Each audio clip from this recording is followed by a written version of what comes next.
This is Evie. This is Alissa. This is Chelsea. And this is Caroline.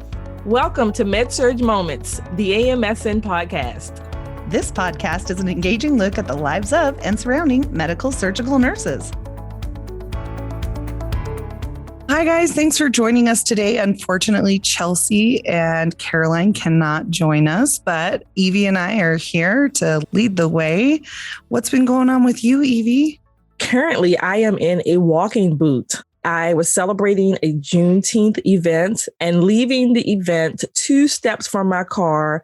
My heel somehow got caught in the curb. I badly sprained my ankle. No, that's awful. But people say I was still smiling about it. What I was smiling about was that it was not actually broken. So I found some gratitude to look at it. Yeah, I did. Yeah. And I can manage the boot, and it's a little tedious, but I'm just thankful it's not broken. So are you still able to work on your booted foot? The walking boot, as ugly as it looks, it is a wonderful technology. And that was about 2 weeks ago, a week and a half ago. So it's gotten better even in that time. But I was just nervous about it being broken. And again, I'm thankful that it's not. So I will deal with the walking boot for 30 days. That's like the worst fear, is being a patient in your, at least for me, like being a patient in your own facility and coming in as a ground level fall. That's my worst fear, especially because my bedside nursing was on the ortho unit. I'm like, please don't let me be admitted as a ground level fall on my own unit. Yeah, I'm not worried about that. I'm just thankful it's not broken, so I can deal with all the other stuff. Yeah, that's good. That's good. That's excellent. I am leaving town next week. Actually, I'm leaving town tomorrow night, which will be exciting, taking a red eye, heading out east. Never been to Maine, which is where we're going, hanging out on the beach, celebrate a birthday, celebrate the 4th of July, all that fun stuff, fireworks over the ocean. I'm really excited. So that's what I got coming on deck for me. Sounds cool. Yeah, it'll be fun. I'm really excited about it. So let's move on to my worst day as a med-surg nurse. Whether it's our own personal day or those myths and stories that we've heard, I'm confident that we both have stories about our worst days working at the bedside. One of the worst days that sticks out that I remember, of course, when you have many of your patients just falling and calling at the same time. Let's do the rhyme. Falling and calling at the same time. And as a nurse in general, of course, in your mind, you are trying to prioritize who gets the attention first. Not to mention thinking about all of the after effects. We have to do patient assessments again. You have to figure out when are you going to do the paperwork. And mind you, you still have patients to care for. So I don't know if that's the worst day or that's just a common day, but I do know for many nurses, it absolutely feels like it's the worst day. Oh, absolutely. When you have that constant fear, right, of the patients are falling, the aftermath and the work that goes into those falls, debriefs, and making sure that your patient's safe and the workup that goes with it. As you were talking about, that actually reminded me of a night shift that I worked when our call light system went down.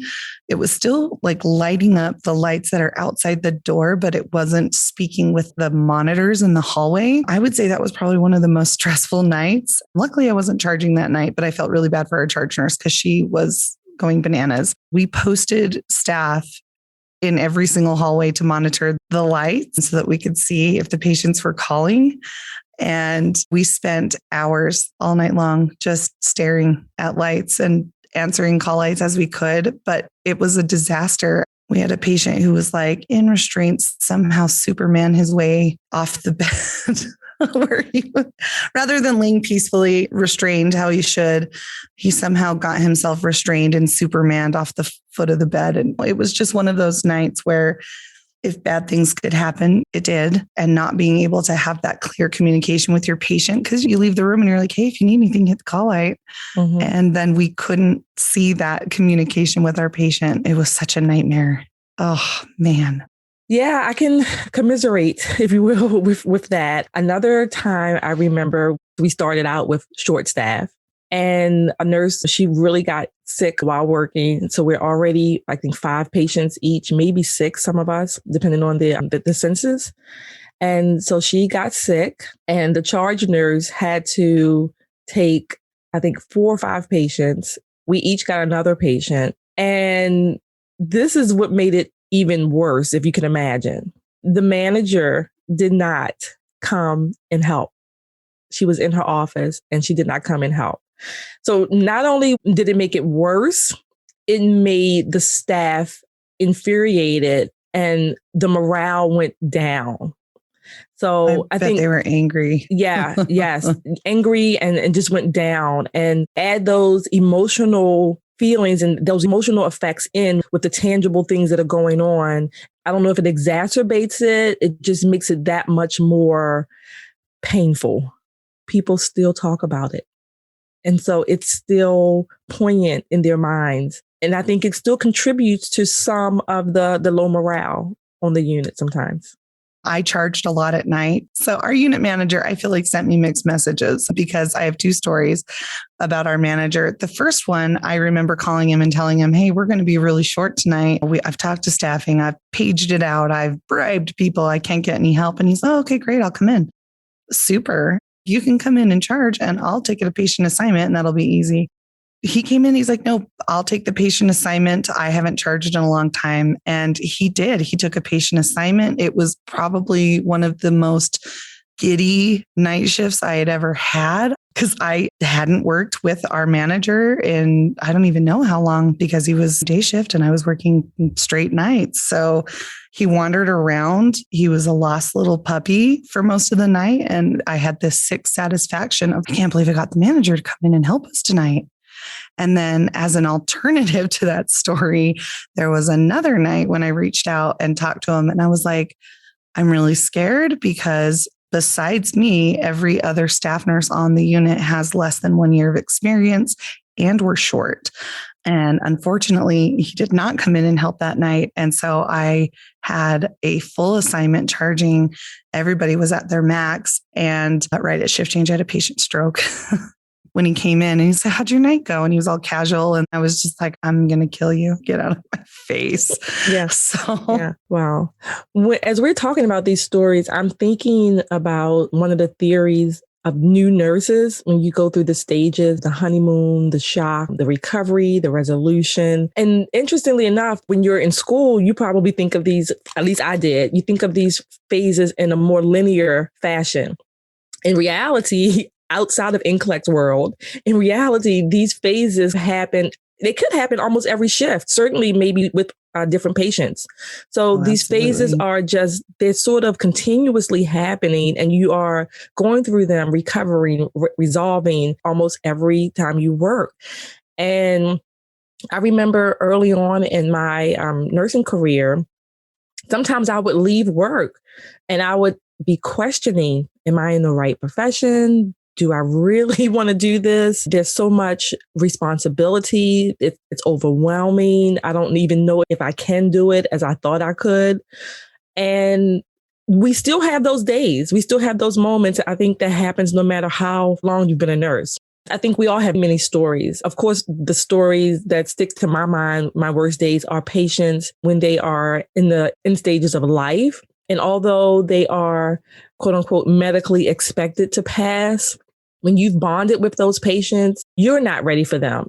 I remember one patient in particular, after I had gone home, it hit me how much that patient and I had bonded. I thought, oh my gosh, I really miss this patient. And I found myself, when I would go home, I called one of my colleagues to ask, has the family come yet? Or did they remove his body yet? Things like that. And I'm thinking, why? But it was just the sense of loss that I was feeling.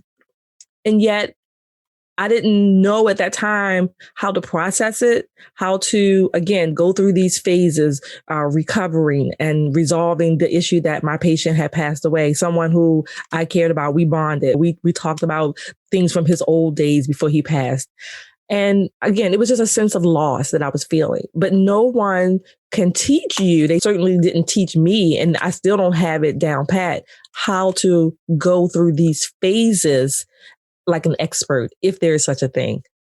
Well, Evie, I think you bring up a good point. I don't think there's a large component of everybody handles and processes that grief differently.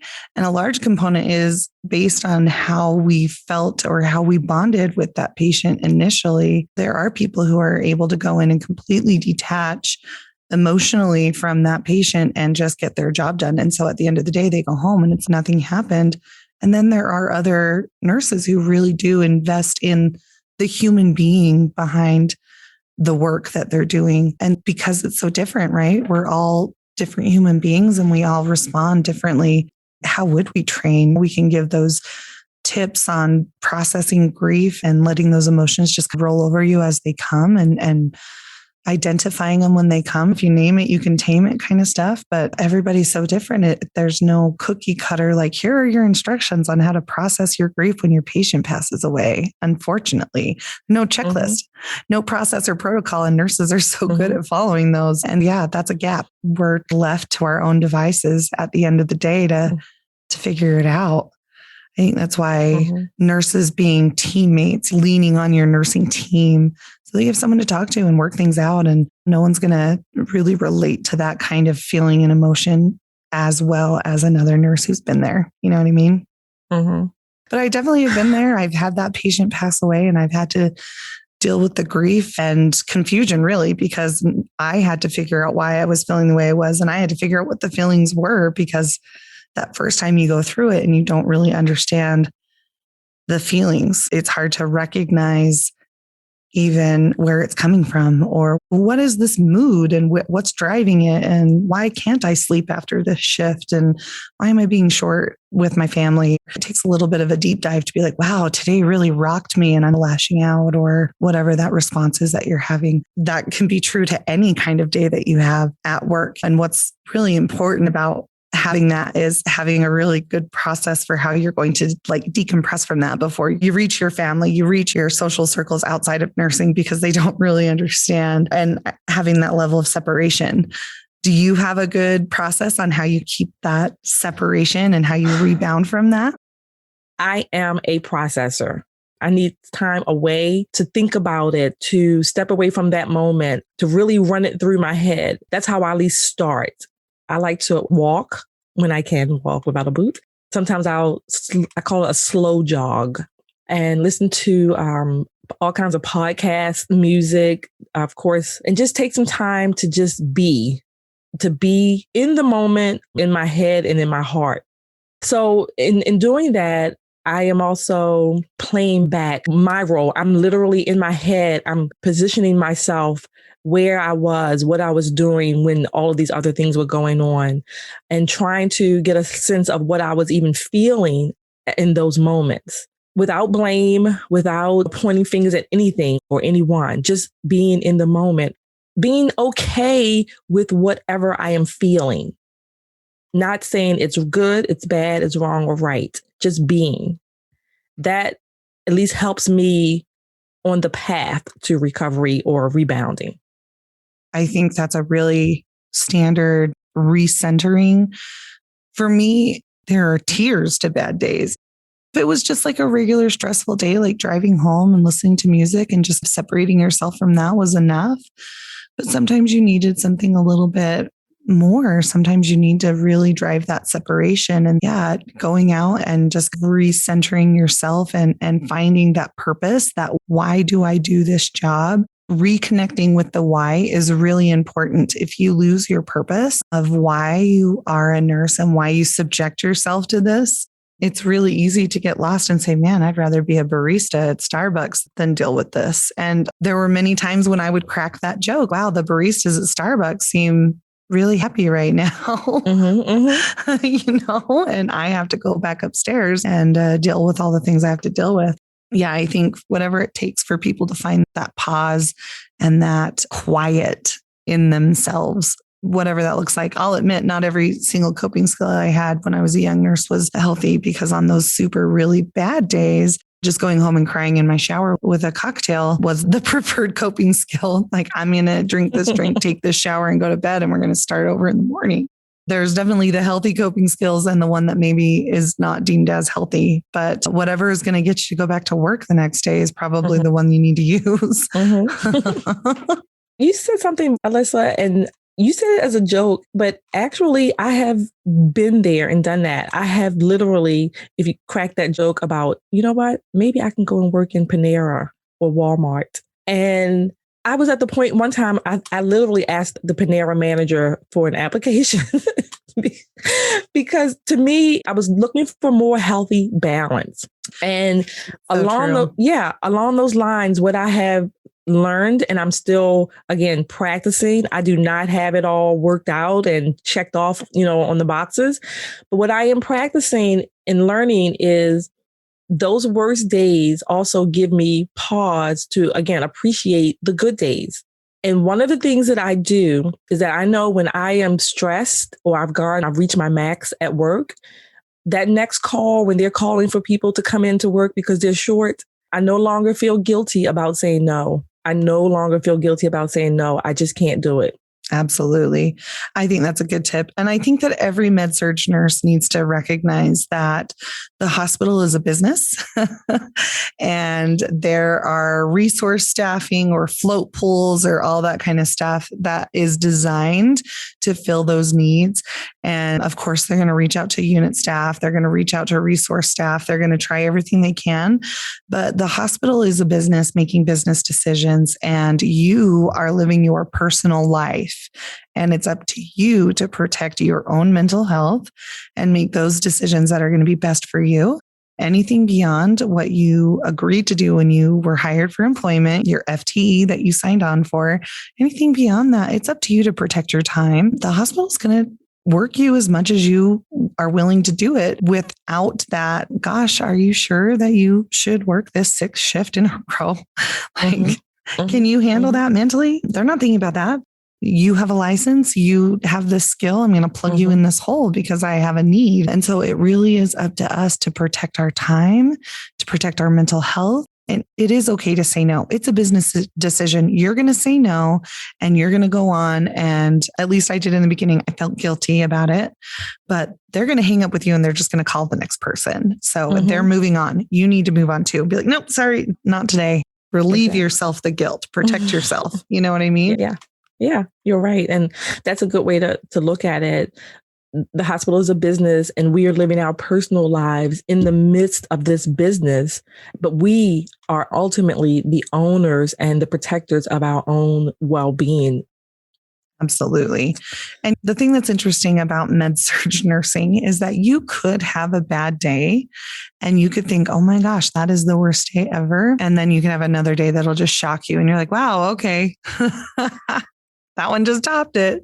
And really at the end of the day, it's how do you compare? What's a worst day? Is a worst day because somebody passed away, or is a worst day because you were so busy that you didn't get lunch and you never peed? And so how do we really judge a bad day? And ultimately at the end of the day, if you feel like you're having the worst day in med-surg, on the flip side, you could feel like you're having the best day at work and you're nailing it and your time management's on cue and your patients are amazing. And then you come in the next day and you're like, oh my gosh, today's even better. And so I think one of the things that's amazing about working with our patients and working in med-surg, every day is different. Every day is full of surprises. Every day is a challenge.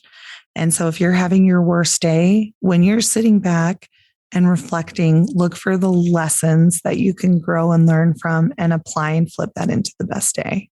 So if you are a nurse listening and you've just had your worst day, what you deem to be your worst day, this is just a moment in time. We can get through this together. I would encourage you to just stop right now and breathe. Take some really deep breaths. Clear your head, clear your lungs, get that fresh breathing going, that fresh air.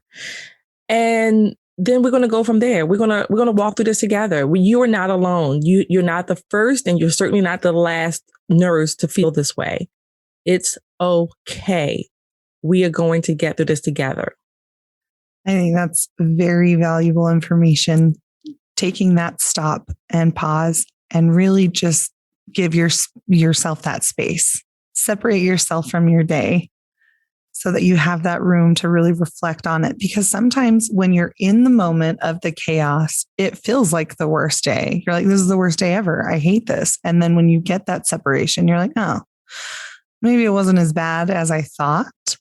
but the chaos that I was feeling in the moment made me feel like this day is just terrible. But then when I reflect, I'm like, oh, actually, I was doing okay. I just wasn't in the right headspace to recognize that things were going okay.